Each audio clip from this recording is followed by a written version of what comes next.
जय श्री कृष्णा, राधे राधे। कैसे हैं आप सभी? चलिए आज जानते हैं कि 2026 की कामिका एकादशी कब आने वाली है। तो भक्तों, कामिका एकादशी 9 अगस्त 2026 को रविवार को पड़ने वाली है और यह श्रावण मास के कृष्ण पक्ष की एकादशी और भगवान श्री विष्णु तथा तुलसी माता की पूजा के लिए अत्यंत शुभ मानी जाती है। इसका महत्व इस प्रकार है कि भगवान विष्णु की विशेष कृपा प्राप्त होती है, पापों का नाश होता है और मन को शांति मिलती है। घर में सुख समृद्धि और सकारात्मकता का वास होता है। तुलसी पूजन का विशेष फल मिलता है। तो आइए जानते हैं इसकी पूजा विधि। सबसे पहले सुबह स्नान करके साफ सुथरे कपड़े पहने, पीले या सफेद आप कपड़े पहन सकते हैं। पूजा स्थान पर भगवान विष्णु की प्रतिमा या चित्र स्थापित करें। दीप जलाकर धूप, दीप, चंदन, अक्षत, पीले फूल और तुलसी दल अर्पित करें। इसके बाद ओम नमो भगवते वासुदेवाय मंत्र का कम से कम 108 बार जाप करें। विष्णु सहस्त्र नाम या गीता का पाठ करें। एकादशी का व्रत करें और द्वादशी को विधि विधान से व्रत का पारण करें। तो आइए जानते हैं कि इस एकादशी का शुभ मुहूर्त और पारण समय कब है। 9 अगस्त 2026 रविवार को एकादशी का व्रत रखा जाएगा और एकादशी तिथि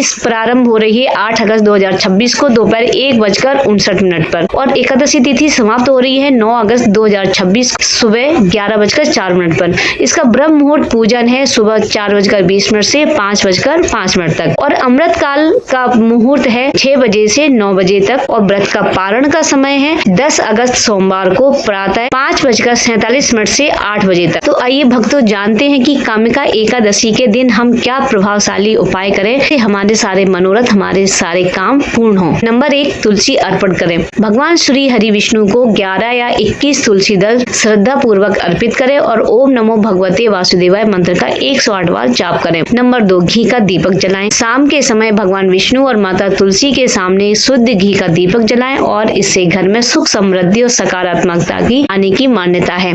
नंबर 3, विष्णु सहस्त्र नाम का पाठ करें। कामिका एकादशी के दिन विष्णु सहस्त्र नाम या श्री विष्णु चालीसा का पाठ करना अत्यंत शुभ माना जाता है। नंबर 4, सात्विक दान करें। गरीब और जरूरतमंद लोगों को अन्न, फल, वस्त्र या दक्षिणा का दान करें। दान सदैव अपनी श्रद्धा और सामर्थ्य के अनुसार ही करना चाहिए। नंबर 5, तुलसी की परिक्रमा करें। शाम के समय तुलसी माता की 11 या 21 परिक्रमा करें और परिवार के सुख शांति की प्रार्थना करें। नंबर 6, इस व्रत में सात्विकता रखें, यानी कि क्रोध, झूठ, निंदा और तामसिक भोजन से दिन भर भगवान विष्णु का ध्यान करते रहें और इसका विशेष मंत्र है ओम नमो भगवते वासुदेवाय। इसके साथ ही आप प्रार्थना कर सकते हैं, हे श्री हरि विष्णु, आपकी कृपा से हमारे जीवन के दुख, बाधाएं और नकारात्मकता दूर हो तथा परिवार में सुख, शांति और समृद्धि का वास हो। इस व्रत को पूर्ण करने के लिए चलिए सुनते हैं कामिका एकादशी की व्रत कथा। एक बार महाभारत काल में धर्मराज युधिष्ठिर ने भगवान श्री कृष्ण से पूछा, हे प्रभु, श्रावण मास के कृष्ण पक्ष की एकादशी का क्या नाम है और इसकी महिमा क्या है? तब भगवान श्री कृष्ण ने कहा, हे राजन, इस एकादशी का नाम कामिका एकादशी। इसका महत्व स्वयं भगवान ब्रह्मा ने देवर्षि नारद को बताया था। भगवान श्री कृष्ण ने कहा कि जो श्रद्धा पूर्वक कामिका एकादशी का व्रत करता है, भगवान श्री हरि विष्णु उस पर विशेष कृपा करते हैं। इस दिन भगवान विष्णु को तुलसी दल अर्पित करने का अत्यंत महत्व है। कहा जाता है कि तुलसी का एक पत्ता भी श्रद्धा से अर्पित करने पर भगवान अत्यंत खुश होते हैं। इस व्रत के प्रभाव से मनुष्य के पाप नष्ट होते हैं, भय और दुख दूर होते हैं तथा उसे सुख, शांति और समृद्धि की प्राप्ति होती है। कामिका एकादशी का